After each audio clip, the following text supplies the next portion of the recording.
Again, my name is Heather Arias, and I am the Freight Transport Branch Chief at Air Resources Board. And today what I want to spend a little bit of time talking to you about is California's Sustainable Freight Action Plan. Governor Brown issued an executive order in July of 2015 asking the state agencies that you see on the slide here to work together to come up with a plan that would improve freight efficiency, that would transition to zero-emission technologies, and would increase economic competitiveness. I am very proud to say that we were able to get that document published within a year, and it was posted in July of 2016. The document itself includes a vision for the future, guiding principles for how funding should be spent, a 2030 targets as requested in the executive order, a freight funding approach for how we might be able to help pay for some of these things, actions that the state agencies are going to take to help move the freight system forward, and some pilot projects, which I'll talk a little bit more about. So the freight transport system in our state has a lot of different modes and a lot of different facilities, as you can see here. Very complex system, a system that provides freight not only for our state, but for our country, for other countries. It's extremely important to our economy and to everything that the state is able to do successfully moving forward. On the flip side, from the air quality perspective, my agency in particular is very concerned about the emissions impacts. We've heard a lot about today greenhouse gases, but we are also very concerned about the particulate matter and the nitrous oxides. So in the past, we've looked at the whole modes, all the facilities, and we've tried to answer the question as to what is it that we need, what does the state need in order to be able to meet all of the air quality and GHG requirements. And we were able to answer pretty broadly by saying by 2050, what we need is all modes to be operating on zero-emission technologies everywhere feasible and near zero everywhere else.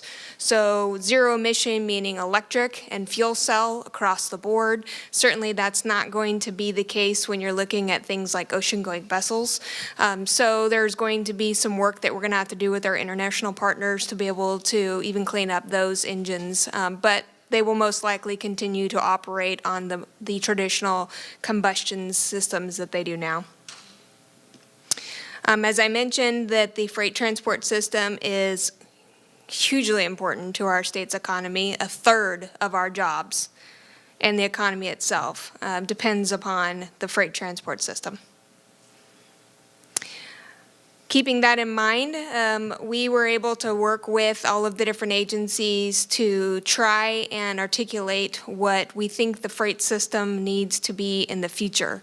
So when we're asking other policymakers to think about what actions they should be taking, we're asking them to look at this vision and see if their actions are helping to transform the system to meet this vision. As I mentioned, the governor asked us to put forward some targets. We worked with a lot of different stakeholders, some of which here at the table, in the room, and elsewhere, to be able to come up with 2 numerical targets and 1 qualitative target that is going to be transferred into a quantitative. So system efficiency target, we have put out the 25% efficiency, and this is from a 2014 baseline to 2030. So we're hoping to reach a 25% efficiency within that time frame. We're also hoping to deploy over 100,000 freight vehicles and equipment capable of zero-emission operation. So that's not your passenger cars, that's everything else. And maximize near zero-emission freight vehicles. And then last is the increased competitiveness and economic growth. We are working with some other partners with their research institutions to be able to further discuss this with our stakeholders. As you can imagine, the various ways in which to measure economic growth and how people define competitiveness varies broadly. So we needed more time to be able to come up with a quantitative target, but we hope to be able to do that within this next year. And then we have also committed to revisiting all three of these targets in 2019, because as we put out the numerical targets, folks are saying, well, we don't exactly know how that's going to play out.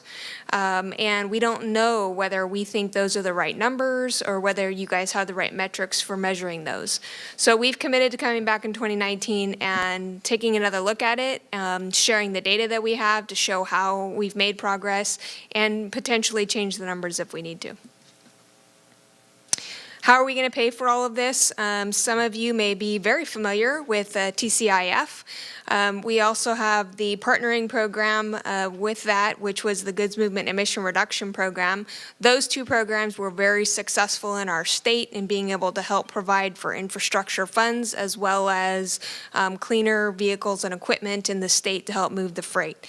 We have highlighted that as an example for our policymakers in the Capitol should they choose to help provide us with the next phase of those funds. Certainly, the state is also being is able to and is going to be getting the FAST Act funds as talked about a little bit earlier. And then last, we also committed to putting together a freight funding strategy that would articulate not only the state's public incentive dollar needs, but the private needs as well. We need to make sure that we are clear in what the true need is to be able to transition the system. There are 9 actions in the action plan. The first 2 talk about funding. The third one is some work that Caltrans is going to be doing to modernize many of their guidelines. Action 5 is about a think tank, which actually plays into a lot of what we've been talking about today. Our bosses, our chair, Marin, Commissioner Scott from CEC, the secretaries of the various agencies are all asking the question of everything is moving so quickly in the freight industry. What is it that's going to be happening 10 years from now? What's going to be happening 20 years from now? As policymakers, they're trying to make decisions now on things that they know are going to impact everybody 20, 30 years from now. Yet they know that the freight industry is changing so rapidly. 3 years ago, I didn't buy everything from Amazon for Christmas. This last year, I did. And I had a package showing up at my door every single day. That was just within 3 years. So they're struggling with this and are seeking input from folks to help them understand as they make policy decisions that impact you as well as the rest of the system. We're also going to be looking at the competitiveness, as I mentioned. We're going to be working at workforce development. We talked a little bit about that this morning with the change in technology that's going to shift opportunities for the workforce. And we need to make sure that our state is prepared and that the next generation of the workforce has jobs and they are just as successful and they can support the new technology and can provide for their families. And then 9 talks about regulatory permitting processes. This came up as well. We're talking about a process with one of the governor's offices that looks at permitting and regulations to see if there are opportunities for moving some of the larger projects forward that will help the freight system. Governor also asked us to put together pilot projects. Some folks like to think that these pilot projects will help showcase some very broad opportunities in the state, big kind of concepts. Other folks are looking at the pilot projects to be honest, to see if the state agencies can really work together and get something done. So we hope that it will do both. The first one is a dairy biomethane project in the valley, and we're looking at using a dairy cluster with the digesters to be able to provide fuel into the pipeline and hopefully eventually also fuel some of the trucks that service those dairies. There's going to be an advanced technology truck corridor in Southern California, working with LA Metro and some of the ideas that they have in order to be able to move freight more efficiently in Southern California. And the last is an advanced corridor at the border, so working with Sandag and others to see if there's opportunities for signage and for other IT solutions that will help move the freight across the border more quickly, and then maybe work towards things like a zero-emission truck lane so that trucks that are coming across the border with zero-emission trucks may get through faster. So obviously, some of the current efforts underway that we've been working on, I mentioned the think tank, I talked about competitiveness and workforce development. Caltrans has also convened an efficiency group with various experts, and they're continuing to work with that group. Some of the ITS type solutions that you guys are talking about today is being discussed in that group. Freight handbook, my agency is taking the lead on putting together a handbook for both organizations such as yours and others about siting and designs of freight facilities, so new freight facilities or changes to existing facilities. And then, of course, there's a lot of work that's happening in pushing new advanced technologies and new fueling for those technologies. Obviously, a lot of things that we're struggling with, that I think everybody's struggling with, is how's the freight going to be delivered in the future.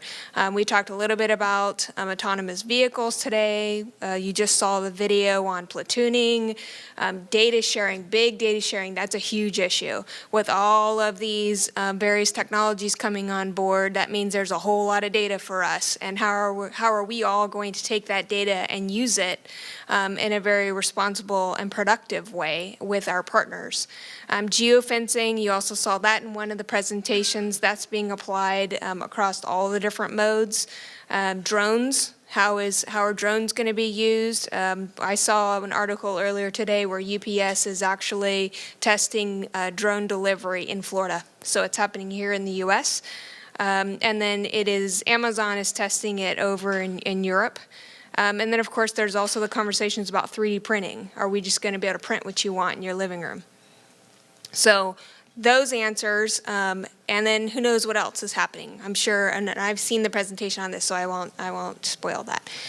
But there's lots of things that are being discussed. Things are happening overnight. How do we, at the state level, make sure that we can move forward in a very productive but fluid way to be able to support the freight transport industry and make sure that everybody gets the products that they want in a timely manner? So what are we doing right now? Mentioned a few things for you. There are some work groups going.